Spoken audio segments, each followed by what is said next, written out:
You know what it is. This is Lou Wrestling 2 101 coming back at you one more time. This video right here is going to be a review of the SmackDown that just happened June 17th, 2011. Alright, here we go. People, please leave your thoughts, comments, video comments, whatever. Everything you post is come up right away. I don't block a damn thing. I don't block nobody. I don't block comments or videos. Everything goes right up so anybody can view it. I really want your opinions, people. Even if you think my opinion is complete garbage and you think I'm a complete hypocrite, just don't call me a hypocrite or call me a dumbass or my opinion's stupid or whatever. Just because my opinion sucks and you don't like it, don't bash me. Just say, hey, look, you know, I disagree and here's why, or I agree and here's why. You know what I'm saying, people? Just come on, man. Just I want some love, man. Like I'm not going anywhere anytime soon. So you people, when you type in certain stuff or keep seeing my videos, and I'm not going nowhere, and I'm gonna keep improving, and I'm gonna keep putting them out there, and I'm gonna keep saying controversial stuff or do what I gotta say to make what I gotta do happen. Because I'm trying to make a movement, people. Because I know that the mainstream entity of wrestling can be so much better, and this is the start of my movement. So you people in the YWC, just hear me out. Like I said, you know what it is. All right. Sorry about that right there. I just wanted to get that off my chest because I really love the YWC. I love being a part of this, and I just want some interaction from some people. That's all. I want some interaction. All right. Open a promo. Randy Orton cuts a promo, says that he's got a concussion, and that's really true, and da-da-da-da-da, and regardless of the fact that I've got you on Sunday, Christian, I want you right now. Because I can have you right now. We get another, like, robotic type Randy Orton promo. Thank God Christian comes out, and he improves the promo. Thank God. You know, actually, before that, Teddy Long came out, I was like, no, you can't have Christian because you got the concussion, and when Christian comes out, he's like, that concussion's a bunch of crap. He's just using that concussion thing as an excuse because I'm going to win on Sunday. And he even asked the audience, like, you know, because he was like, they're not going to respect you any less. And he asked the audience, you guys going to respect him any less? And then Sheamus comes out, and Sheamus is like, well, the other week ago, I actually pinned Randy Orton. And what's going to happen is I want my rematch, or I want the match for the championship, or else I'm going to whine and complain. You know, shame, but I agree with him because he did pin Randy Orton. So Christian calls him a fucking strawberry shortcake. Oh, that was comical. And Teddy Long announces there's going to be a match at the end of the show. It's going to be Sheamus versus Christian. If Sheamus wins, we got a three-way. If not, we still have a two-way. Randy Orton's going to be at ringside, but he cannot interfere or else there is going to be extreme consequences. No insubordinates will be tolerated, player. Yeah, player. Alright. Go on to the second segment. The second segment was cut short, in my opinion, and it really told no story whatsoever. We had Daniel Bryan, Sin Cara, and Zeke versus DiBiase, Rhodes, and Barrett. Now, first of all, Zeke and Barrett were never in the match. Basically, the whole match was Sin Cara basically getting his ass handed to him, and there was no special lighting. No one had any entrances, and the match ended when he tagged in Daniel Bryan. Daniel Bryan ran up to the ropes. He did a little flip moon thing, and then he hit. You know, he got dude in the corner, and then he ran up into that running drop kick, and DiBiase was like, and he fell on. And he rolled him over. You know, you figure that's not going to be the end of the match. There's no way it's going to end the match. 1, 2, 3. The opening segment was so freaking long that they had to cut off the match. They could have shortened the open segment, or they could have took something else off the card that was irrelevant, like the Divas match. I don't know. The match ended in there was no build for the end of the match. I mean, the crowd wasn't even in the match whatsoever. The crowd was completely dead. And there was no commentary. I mean, maybe because I watched it on YouTube, maybe like the video that I watched, just the commentary was kind of clicked out a little bit. But since that match started till like 2 segments later, I had no commentary. But that might be YouTube. I'm not blaming that on WWE. But even if they had technical difficulties, I'm never going to bash a company for technical difficulties. But for misusing time and having bad time management, that just shows that you need to learn how to better book a show.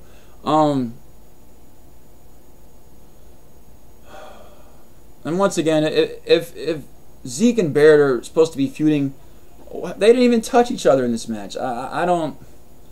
Maybe it's because they ran out of time. I don't know. All right. Going into the next segment or match, whatever, we had Kozlov versus Jinder Mahal, and I'm glad they brought back Jinder Mahal. He was around in the back in the early 2000s and whatnot. I really think if they let his character develop, I think people really buy into this guy as long as they let him develop some actual heel heat. The match was only like three or 4 minutes long, however long it was. Khali ended up giving a chop to Kozlov at one point behind the ref's back, and Mahal had his finisher 1, 2, 3, end of the match. It's your basic, okay, we're gonna take this guy and we're gonna let him beat all the guys, that we're gonna want him to beat and whatnot, and then we're gonna put him up against somebody viable and see what happens. And I really hope when he goes up against somebody really viable in the company that he looks good on the real, because I think they go far with this guy. He's a different character than anything they have right now. It's like Sin Cara is a different character. You're talking about diversity, and that's a good thing. So keep it up. I hope this guy gets featured on TV a lot.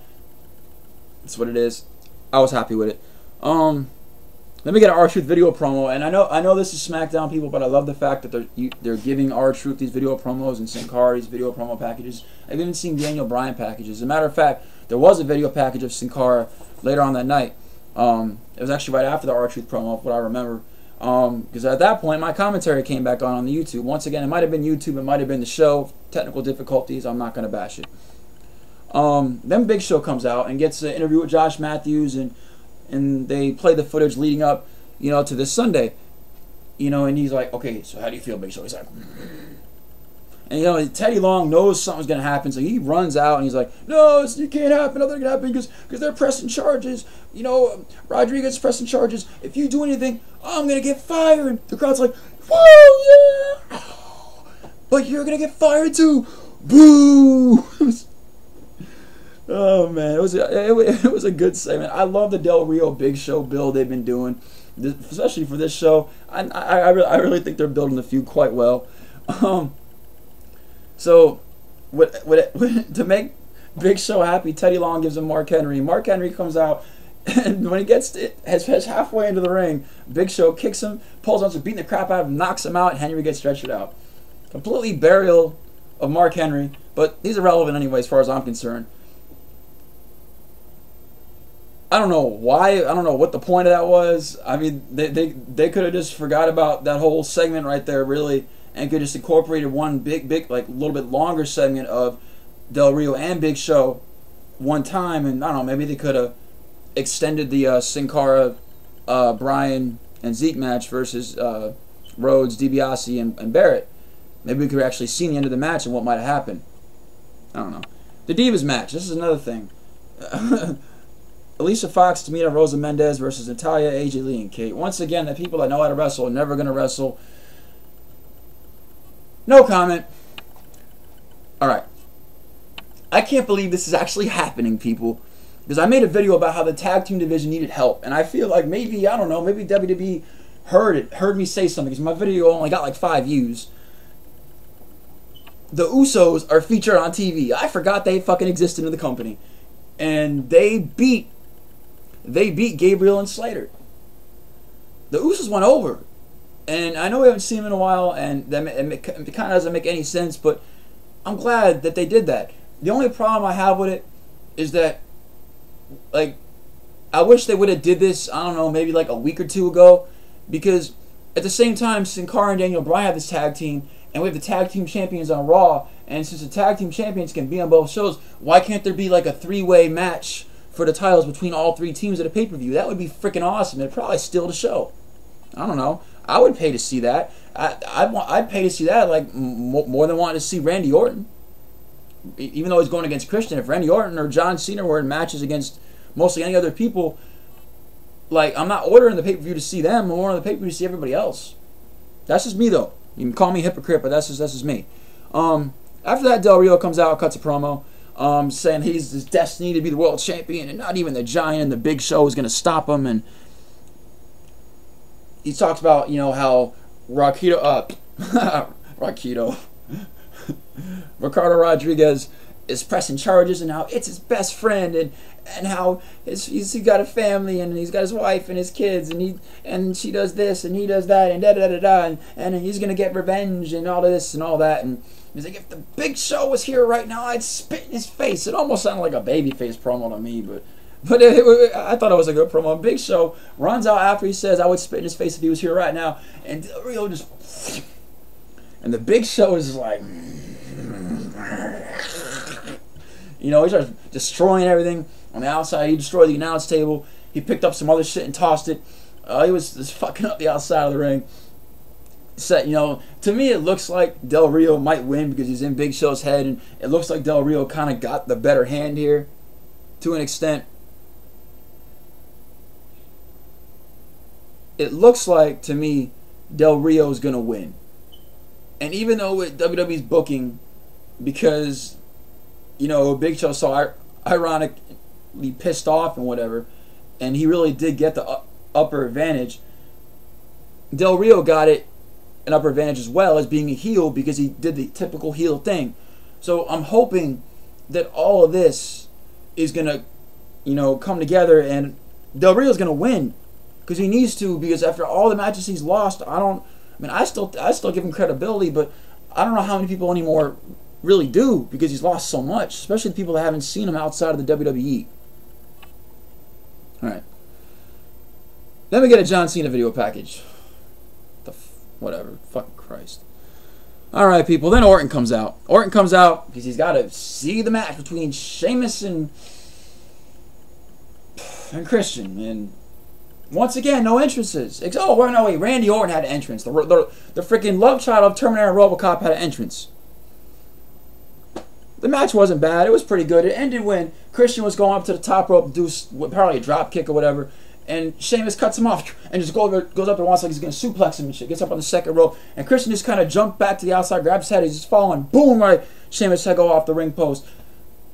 Goes back in the ring. 1, 2, 3. End of match. Randy Orton dives in the ring. Christian bails. Doesn't go after Christian, try to chase him, or do just end it right there and just have Sheamus kind of roll out of the ring. No. Sheamus has got to get punted in the head by fucking Randy Orton. Why does the love child of RoboCop and Terminator got to kick this man in the head? Look, I call him that because that's what the WWE makes him seem to be to me. He's boring, and he doesn't act like a heel. I mean, he acts like a heel. He doesn't act like a good guy. That doesn't make any sense whatsoever. Why is a good guy punting people in the head? And Sheamus just beat him last week, and now you're going to have Randy Orton completely bury him. It's not even a fucking title match. You're supposed to be putting these guys over, not burying them back to the bottom. Sheamus better interfere on this match on Sunday where the ref doesn't see it and he costs Randy Orton the title and Christian wins that shit. I would have no problem with that happening on Sunday. But if that doesn't happen, then this whole entire thing of Sheamus losing right now and getting punted ahead at the end would make no sense. Because think about it, if that happened at the pay-per-view, you know, where Sheamus interfered to where Randy Orton lost and Christian won the title, and at the rematch, because Christian said he'll give him one 5 days later on SmackDown again, what if Sheamus interfered in that one again, cost him the match, and then we had a Randy Orton versus Sheamus feud where Sheamus got put over by Randy Orton, and then after he put over Randy Orton, he went against Christian. Maybe he could have beat Christian for the title. I don't know. That would make perfect sense, but if that doesn't happen, then you just completely buried Sheamus back to the bottom of the card again, and that's fucking stupid. I give this show a C. There was some good, decent build to the pay-per-view between like Del Rio and Show, even though I thought they had too much segment. I think the opening segment was way too long. I'm glad we seen the Usos and they won. That's fucking awesome. I'm glad Sin Cara, you know, and Daniel Bryan got TV time, but at what cost for Zeke and Wade Barrett never even get in the ring because the match had to get cut short. The biggest thing I have to complain about this week is the timing. If everything goes the way I said it did, that's the only bad thing I gotta say. But if it doesn't, then they said the burial of Sheamus proved no point. If Daniel Bryan and Sakara aren't in some kind of tag match at the pay-per-view, either with, I don't know, the Usos, or maybe it's a three-way or something for the titles if you have Nexus come in, I don't know. I just want this to go somewhere, because if you're going to have this tag match I want to see more of them, because you're just going to give it to us and then you're not going to give it to us the next time. You know, even if you made it at the pay-per-view, this pay-per-view, and had it like a three-way, you know, for the tag titles, yeah, no one would know about it in advance, but for the people that order the pay-per-view, they would get to see and they would get to talk about it, because it'd probably be, once again, the thing that would steal the show.